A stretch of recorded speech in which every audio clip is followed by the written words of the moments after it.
ददातु वरदे देवे अक्षरे ब्रह्मवादिनी गायत्री छंदसां माता ब्रह्मायोनी नमोस्तुते। सभी दर्शक साथियों को हमारे चैनल में बहुत बहुत स्वागत। और आज हम एक ऐसी वीडियो लेकर आए हैं जिसको पंचांग में महत्वपूर्ण माना जाता है।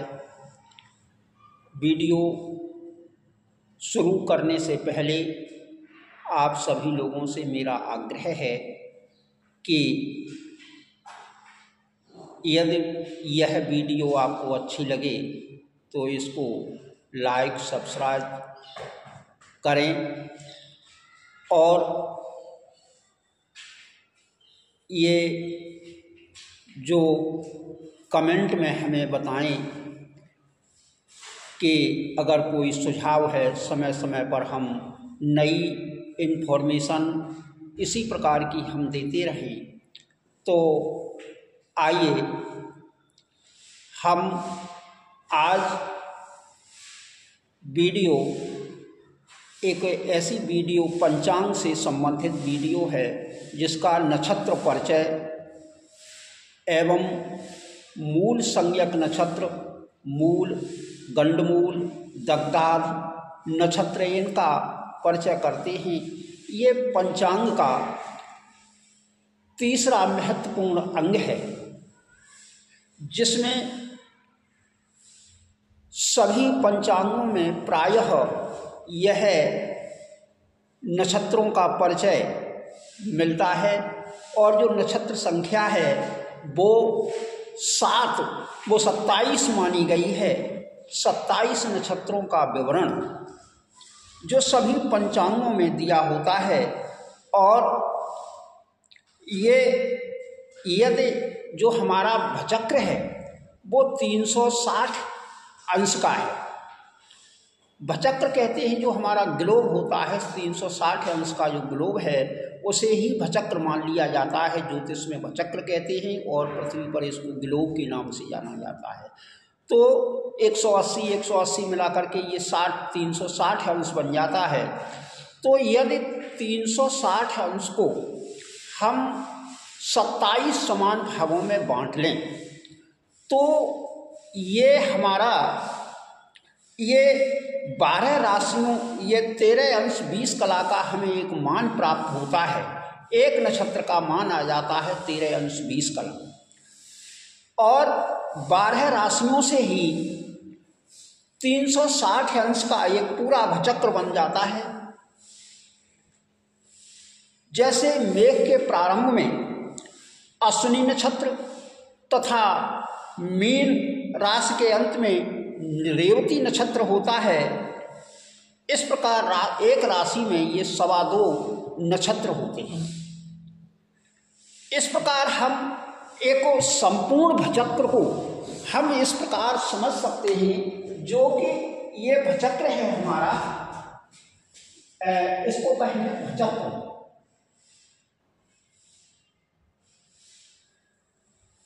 भचक्र है 360 अंश,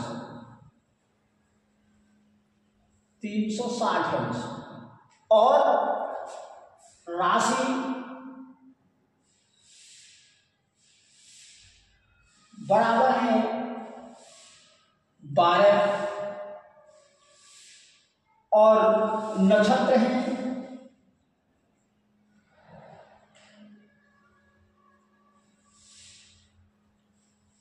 27।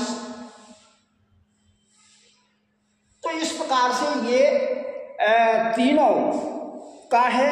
यदि हम बात कर रहे थे कि ये आपका 360 को 27 भागों में समान रूप से बांट दिया जाए तो एक नक्षत्र का मान 13 अंश 20 कला आता है। वो 13 अंश 20 कला किस प्रकार से होगा, जैसे मान लीजिए 360 को 27 में भाग देंगे ये 360 का 27 में 27 एकड़ 27 एक बचेगा,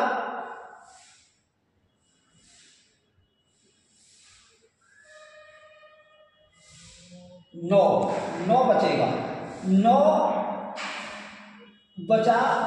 अब यहाँ एक शून्य 27 दिया 81 बार चला जाएगा, तो 21 का 1 हासिल लगा 2 और 3 दूनी 6 और 2 8। अब यहाँ बचा हमारा 9 अंश।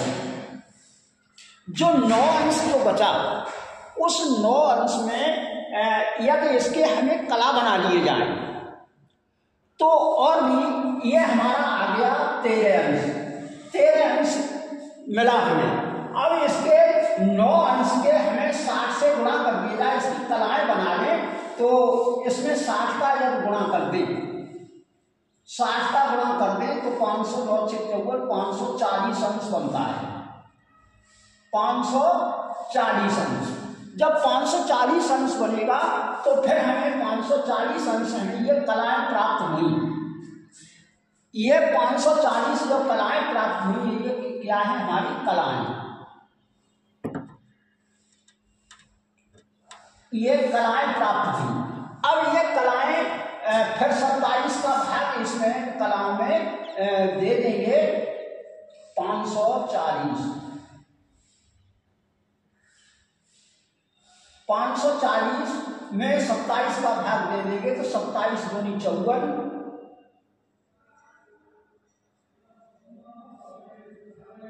0 नहीं जाता, भाग टूटे की बिंदी। ये अंश और ये कला। बात आपको ये समझ में आई होगी कि किस प्रकार से 13 अंश 20 कला ये जो बनता है वो इसी प्रकार से 13 अंश 20 कला का मान हमें प्राप्त होता है। अब ये आप लोगों को समझ में आया।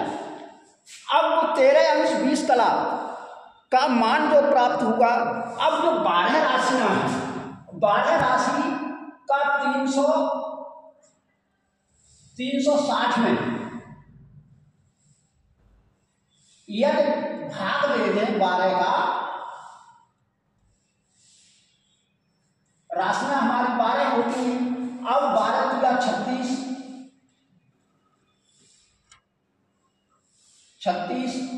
तो यहां शून्य बचा, नहीं जाता, भाग टूटे की गिनती 30 अंश।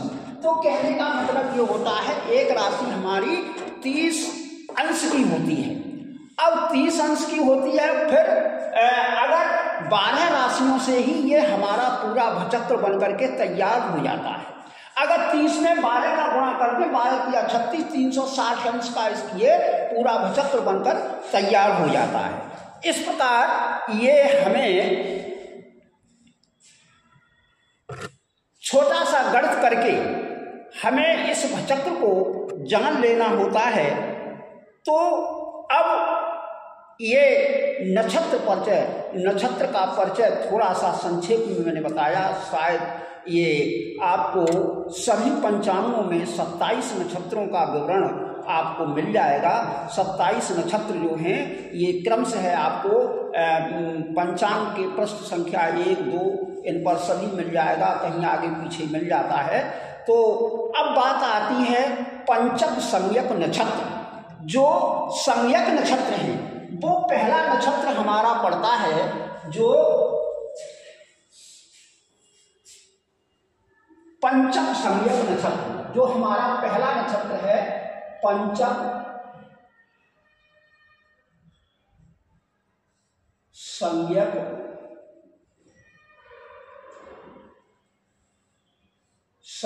नक्षत्र।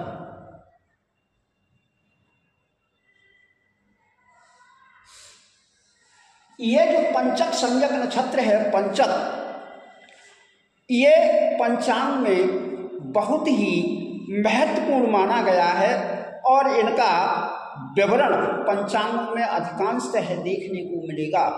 तो इस प्रकार से ये जो पंचक होता है, जो कुंभ, जब चंद्रमा कुंभ राशि में होता है, जब चंद्रमा कुंभ राशि में होगा और तो उसी समय से ये पंचक प्रारंभ हो जाता है, और जब मीन राशि को पार कर जाता है तो ये हमारा ये पंचक समाप्त हो जाता है। तो इस प्रकार से ये पंचक नक्षत्र हैं जो हमारे धनिष्ठा, शतभिषा, पूर्वा भाद्रपद, उत्तरा भाद्रपद और रेवती। धनिष्ठा ये पंचक नक्षत्र हैं। धनिष्ठा, धनिष्ठा, शतभिषा,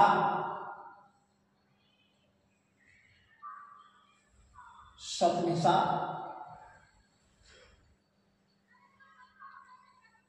उत्तरा फाल्गुनी, पूर्वा भाद्रपद, उत्तरा भाद्रपद, पूर्वा भाद्रपद, उत्तरा भाद्रपद, उत्तरा भाद्रपद, और पांचवा है आपका रेवती। ये आपके पंचक नक्षत्र हैं। इनमें यदि चंद्रमा प्रवेश कर जाता है, चंद्रमा यदि इनमें रहेगा तो ये पंचक प्रारंभ हो जाएगा, और एक राशि से दूसरी राशि में जब पहुंचेगा, इन नक्षत्रों में अगर चंद्रमा प्रवेश कर जाता है तो वहां पर पंचक प्रारंभ हो जाता है। इस प्रकार से ये इसको हमें इस पंचक नक्षत्र, संज्ञक नक्षत्र की संज्ञा दी गई है। इसके बाद ये आपका अगला नक्षत्र जो आता है पंचक नक्षत्र के बाद मूल संज्ञक। मूल संज्ञक दूसरा नक्षत्र है मूल संज्ञक।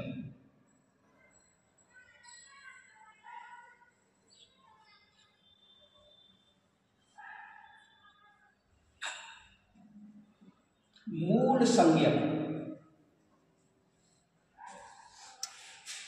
अक्सर कर आपने देखा होगा कि मूल में जब जातक का किसी बालक का जन्म होता है तो उसमें जो मूल नक्षत्र होते हैं, मूल नक्षत्र आपके 6 प्रकार के मूल नक्षत्र माने गए हैं। तो वह मूल नक्षत्र अधिकांशतः जो मूल हैं, और मूल में यदि किसी का अश्विनी नक्षत्र है मान लें, और अश्विनी नक्षत्र में किसी जातक का जन्म होता है तो वह मूल संज्ञक नक्षत्र माना जाएगा। तो इस प्रकार से ये मूल संज्ञक नक्षत्र जो हैं जो जाने गए हैं वो जन्म पत्रिका में लिखे होते हैं। किसी जातक का जन्म होता है तो उसको लिखना बहुत ही आवश्यक माना जाता है। मूल देखे जाते हैं, पंचांगों में अधिकांशतः देखे जाते हैं मूल। तो इस प्रकार से ये मूल नक्षत्र जो हैं वो 6 प्रकार के बताए गए हैं, जैसे ज्येष्ठा है, अश्लेषा है, और मूल है, मघा है, अश्विनी है। तो इस प्रकार से ये 6 प्रकार के मूल नक्षत्र माने गए हैं। यदि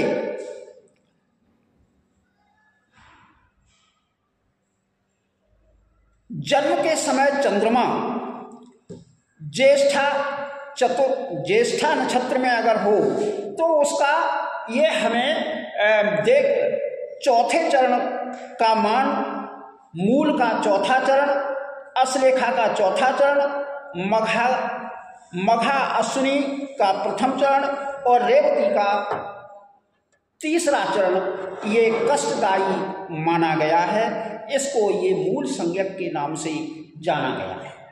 तो अब ये थे मूल नक्षत्र। अब उसके बाद आता है गंडमूल। तीसरा नक्षत्र है गंडमूल।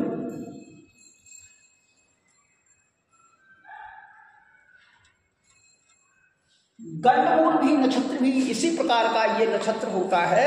गंडमूल प्रायः ये जन्म पत्रिकाओं में लिखा होता है, पंचांग में भी दिया होता है, और ये एक महत्वपूर्ण घटना गंडमूल का माना जाता है।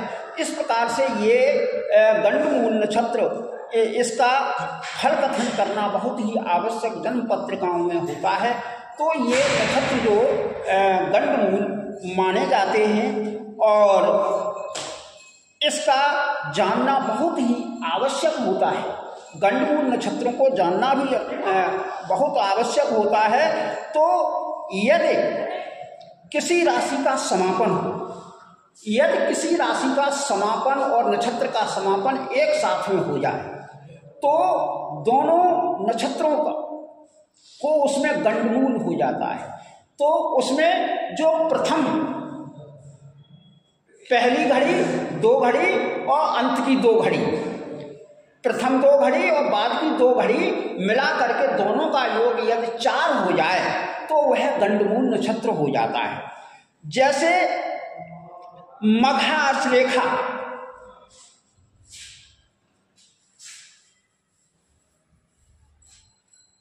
गंडमूल में जैसे मघा और अश्लेखा,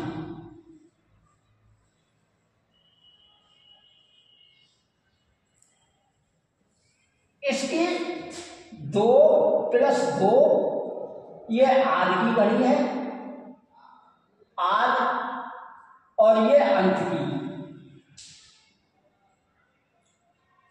की जो घड़ी और इनका योग यदि 4 हो जाए तो वहां पर यह गंडमूल नक्षत्र होता है। तो अब देखिए इस मघा नक्षत्र की 2 घड़ी और अश्लेखा के अंतिम नक्षत्र की 2 घड़ी मिलकर के दोनों का योग संयोग यदि 4 हो जाता है तो गंडमूल नक्षत्र माना जाता है। तो इस प्रकार से ये गंडमूल नक्षत्र माना जाता है। गंडमूल, अब उसके बाद मूल और ज्येष्ठा, मूल और ज्येष्ठा इसी प्रकार से मूल है, मूल और ज्येष्ठा, ज्येष्ठा इसकी भी 2 और +2 = 4। अब इसी प्रकार से और अश्विनी और रेवती, तीसरा जो अश्विनी है, अश्विनी और रेवती,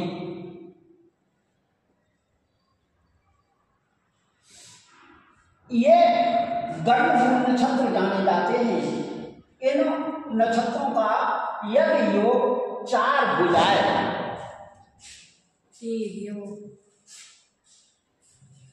4 अगर हो जाए, 4 हो जाए तो यहां पर ये गंडमूल नक्षत्र जाना जाता है।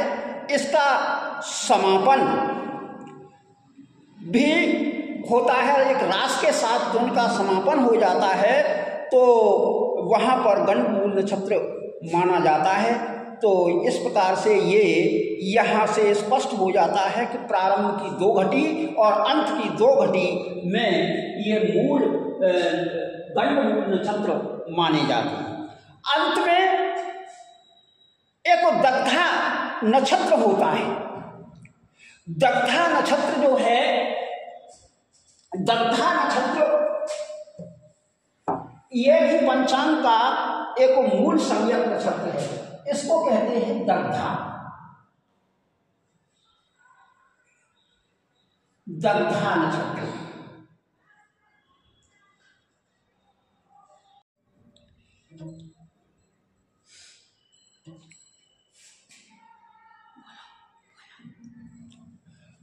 हाँ, तो दग्धा नक्षत्र की बात कर रहे थे।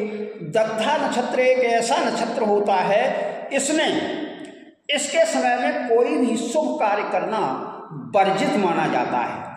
तो वो शुभ कार्य नहीं किए जाते। जैसे अश्विनी आपके बार होते हैं 7, 6 बारों में जैसे रविवार है, यहां लिख रहे बार।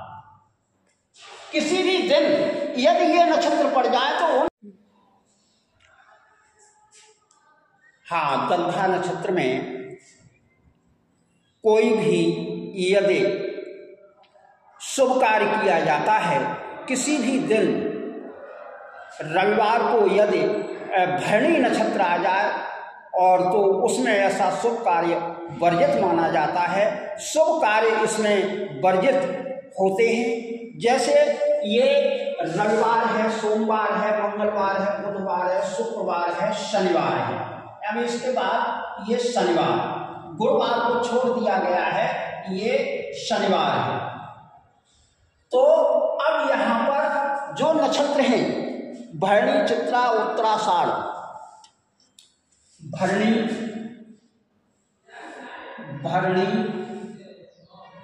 चित्रा, उत्तराषाढ़, बस हो गया, उत्तराषाढ़, उत्तरा फाल्गुनी, ज्येष्ठा, रेवती, उत्तरा फाल्गुनी, ज्येष्ठा, रेवती,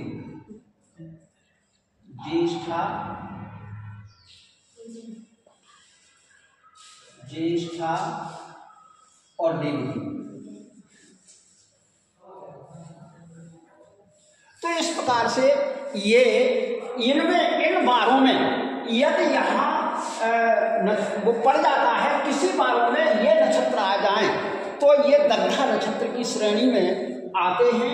इस प्रकार से ये रविवार को यदि भरणी आ जाएगा तो इस कार्य में, इस दिन में शुभ कार्य करना वर्जित होता है। इसी प्रकार से ये क्रमशः ये 6 दिन और 6 नक्षत्र ये दग्धा नक्षत्र की श्रेणी में आते हैं। यदि यह वीडियो आपको हमारी पसंद आई हो तो आप कृपया इसे लाइक करें, शेयर करें और ऐसी कमेंट बॉक्स में अगर सुझाव है तो भेजें, जिससे कि हम नई नई वीडियो आपको देते रहें। धन्यवाद।